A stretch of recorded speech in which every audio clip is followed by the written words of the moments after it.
To all the members of Congress, the elected officials, faith and law enforcement, labor, business leaders, and immigration advocates who are here today, thank you for your presence.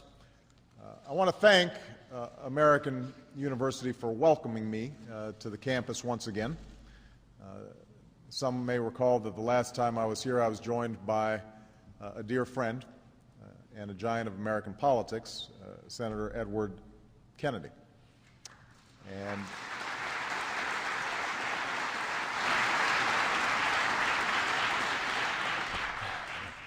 Teddy's not here right now, but his legacy of civil rights and health care and worker protections is still with us.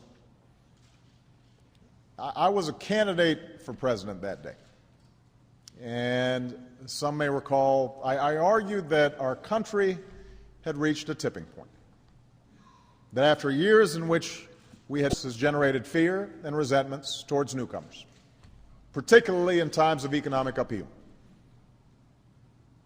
Our founding was rooted in the notion that America was unique as a place of refuge and freedom for, in Thomas Jefferson's words, oppressed humanity. But the ink on our Constitution was barely dry when, amidst conflict, Congress passed the Alien and Sedition Acts, which placed harsh restrictions of those suspected of having foreign allegiances.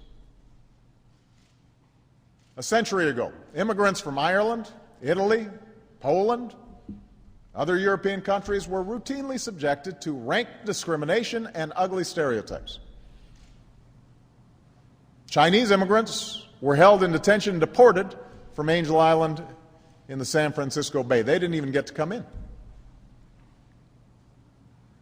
So the politics of who is and who is not allowed to enter this country, and on what terms, illegal immigration. And it would also ignore the millions of people around the world who are waiting in line to come here legally. Ultimately, our nation, like all nations, has the right and obligation to control its borders and set laws for residency and citizenship. And no matter how decent they are, no matter their reasons, the 11 million who broke these laws should be held accountable. Now, if the majority of Americans are skeptical of a blanket amnesty, they are also skeptical that it is possible to round up and deport 11 million. And that's why I supported this bill as a state legislator and as a U.S. senator, and why I continue to support it as president. So these are the essential elements of comprehensive immigration reform.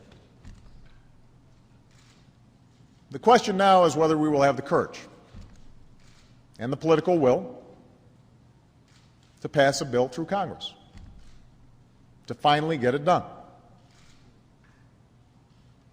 Last summer, I held a meeting with leaders of both parties, including many of the Republicans who had supported reform in the past, and some who hadn't.